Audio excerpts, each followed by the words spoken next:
Class 9, as you know, we are already working on the chapter. It's our last chapter, that is study of gas law, and in that we have already discussed about Boyle's law. Now we will focus on the numericals on the Boyle's law. So one of the numerical, it's your additional question or additional problem, that is on page number 123. I have written the first question: what volume will a gas occupies at 740 mm pressure, which at 1480 mm occupies 500 cc. ठीक है, temperature being constant. Now please think upon this numerical, that they are asking you about the volume is being asked, and a particular volume of a gas is being asked. At that time the pressure is P1, that is 740 mm. ठीक है, ये तो आप समझते हैं ना, mm, that is pressure they have given.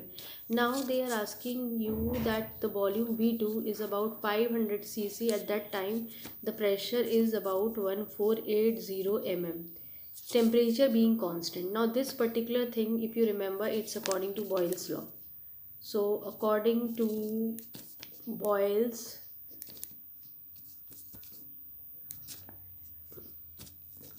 P1 V1 is equals to P2 V2. So P1 is 740, V1 you have to calculate, P2 is about 1480, and your V2 is about 500. So V1 is equals to 1480 into 500 divided by 740.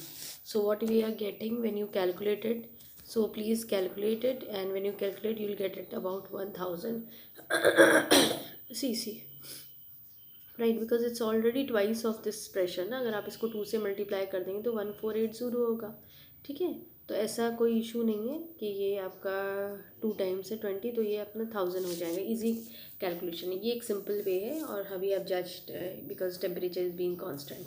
Now the same thing we have to focus on it, and now we are focusing on the one of the numerical. It's again in your additional question number 5. So I am showing you.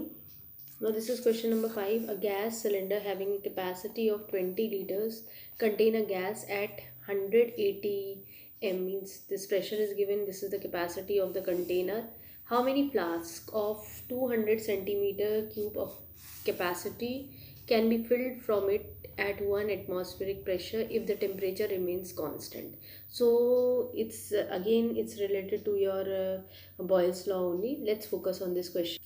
Now this question 5 जो था वो कह रहा था एक gas cylinder है, ठीक है, उसकी कैपेसिटी कितनी है 20 लीटर्स की. ठीक है, प्रेशर और उसमें गैस जो भरी हुई है उसमें जो गैस का प्रेशर है वो about this much. Now they are asking you how many flask of 200 centimetre capacities can be filled from it. अब आपने कुछ फ्लास्क बनाए, सपोज करो मैंने एक फ्लास्क बनाया, मुझे नहीं मालूम कितने फ्लास्क बनाने. एक फ्लास्क की कैपेसिटी जो है करीबन 200 सेंटीमीटर क्यूब है. ठीक है, उसमें आप कितनी और प्रेशर जो मेंटेन आपको करना है वो करीबन 1 एटमॉस्फेरिक प्रेशर है. उसमें आप कितने फ्लास्क ऐसे निकाल सकते हैं, मतलब अगर इतना भरें उन फ्लास्क में तो कितने फ्लास्क भरेंगे इतनी गैस पर, वो चीज़ हमें देखनी है. जबकि टेम्परेचर जो है वो कांस्टेंट है. ठीक है, एक बड़ा कंटेनर है वो करीबन 20 लीटर का है, उसमें गैस जो भरी हुई है 100 एटमॉस्फेरिक प्रेशर की गैस भरी हुई है उसमें.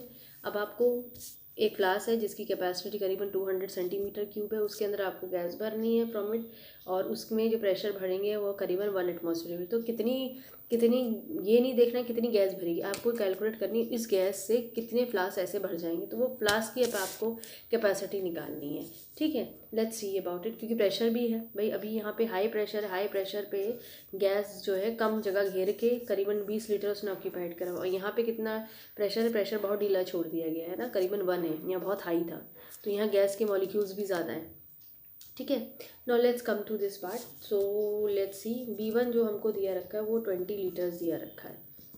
ठीक है, यानी अगर उसको आप क्योंकि सीसी में लिख लेंगे तो आपको कन्वर्ट कर लीजिए. ठीक है, तो ये आपका हो जाएगा. इस कंडीशन में वॉल्यूम अभी कुछ नहीं दिया रखा है हमको. प्रेशर जो है, इनिशियल प्रेशर जो है इसी का लेके चल रहे हैं ना, ये 100 है. अब हम मान के चल रहे हैं, हम फ्लास्क से रिलेट अप कर रहे हैं, तो ये जो प्रेशर है हमको करीबन 180 m दिया रखा है. अब हमें एट कांस्टेंट टेम्परेचर है कंडीशन दी रखी है और अकॉर्डिंग टू बॉयल्स लॉ, ठीक है। P1 V1 is equals to P2 V2, ये हमको दिया रखा है।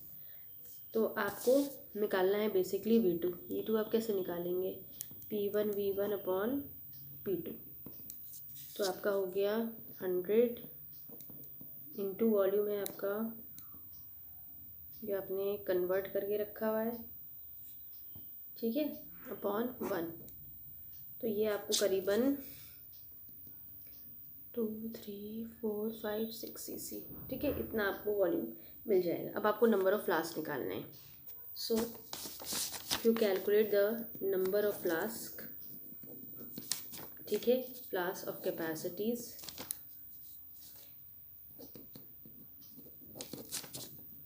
आपको कितनी दी रखी थी, करीबन 200 cc दी रखी है, ठीक है। उस कंडीशन पे आप कैसे कि भाई एक फ्लास्क की नंबर ऑफ फ्लास्क आप निकालना मांग रहे हैं, उनकी कैपेसिटी करीबन 200 है और आपने जो टोटल वॉल्यूम निकाला है वो करीबन कितना है, इतना, ठीक है। तो n कितना हो गया,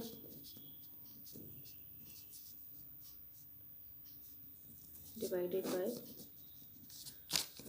जो नंबर ऑफ ग्लास भर पाएंगे आपके वो करीबन इतने फ्लास्क हैं, 10,000 फ्लास्क हैं, आप इतने आराम से आप भर लेंगे उनकी, ठीक है। यानी उस जितनी जो 20 लीटर की गैस भरी हुई है वो करीबन आपकी 1000 फ्लास्क में भर पाएंगे आप लोग, ठीक है, जिसका एटमॉस्फेरिक प्रेशर कितना रहेगा, 1 रहेगा। तो this way you can easily calculate your this point, and this way you can easily complete your numerical. Now students, we'll focus on this numerical. A weather balloon has a volume of 175 liters when filled with hydrogen at a pressure of 1.0 atm. Calculate the volume of the balloon when it is rises to a height of 2000 m where atmospheric pressure is 0.8 atm, assuming the temperature is constant. Now let's focus when the balloon is at the earth surface. देखो यहाँ पे एक balloon है जो earth surface पर है, उसका अलग जैसे एक बैलून है, ठीक है, उसमें हाइड्रोजन गैस भरी हुई है जिससे प्रेशर इतना है करीबन 1.8। अब आपको बैलून का वॉल्यूम तब निकालना है जब वो उसकी हाइट बढ़ चुकी है करीबन 2000 m तक, ठीक है, और उस जगह पे उसका एटमॉस्फेरिक प्रेशर जो है वो 0.8 है, ठीक है। तो इनिशियली अगर आप देखते हैं कि जो वेदर बैलून है उसमें जो वॉल्यूम जो गैस हाइड्रोजन भरी हुई है करीबन 175 लीटर है, ठीक है। तो जब वो सरफेस पे है उस कंडीशन पे अगर आप देखते हैं तो जो प्रेशर था उसमें वो करीबन 1.0 atm है और वॉल्यूम जो था उस समय 175 लीटर है। लेकिन अब वही जब हाइट करीबन at a height of 2000 m पे वो चेंज हो गया है, P2 प्रेशर कितना है 0.8 atm है, उस कंडीशन में वॉल्यूम तुमको निकालनी है, ठीक है। और टेम्परेचर वो बोल रहे हैं कांस्टेंट है। टेम्परेचर कांस्टेंट का मतलब लगते ही आपने बॉयल्स लॉ जो है वो अप्लाइड कर दिया है, ठीक है। तो आपने क्या करा, अकॉर्डिंग टू बॉयल्स लॉ करा,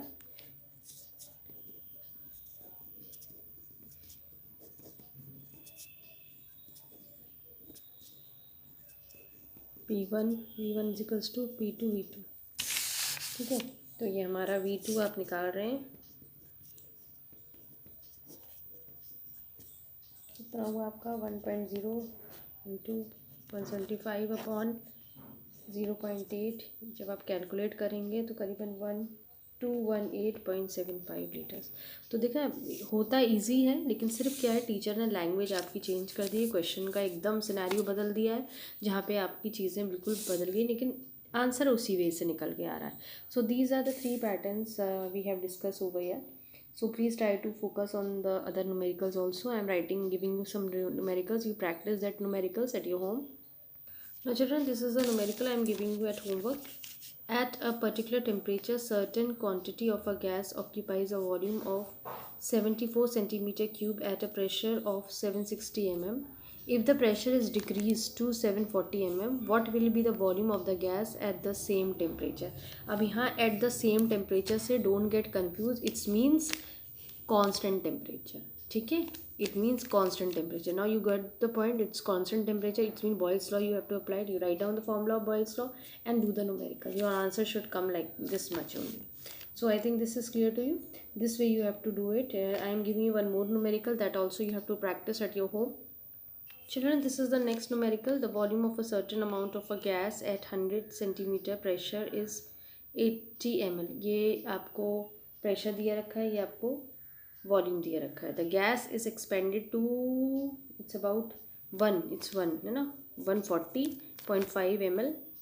Keeping temperature constant, calculate the pressure of the expanded gas. So I think now you can calculate, directly apply the formula and write down. But please children, you should understand that when you are doing the numericals formula, when you're writing the formula, whatever formula you are writing, you have to write down that according to which law. Like we are working on Boyle's law, so you have to write down that this formula is according to Boyle's law.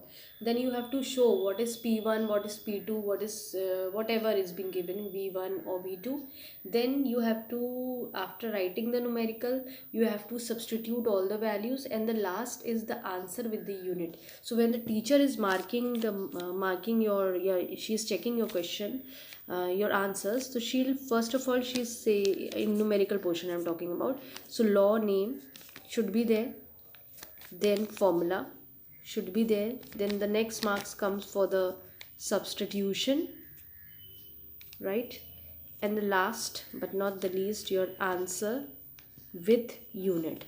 So according to this only your teacher will give you marks. कुछ भी missing है, you will lose marks. So decrease होता जाते हैं marks, ठीक है. So this way she'll give you the marks. So you have to focus on these 3 points. Basically ये दो तो एक ही merge होते हैं, but still it depend on the way how she is doing.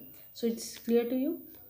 Even though your answer is right and you are not putting the unit, you'll get 0 in the answer part. तो नीचे में दोनों का होना साथ ज़रूरी है. So please work on it, practice these 5 numericals and do it in your classwork copy.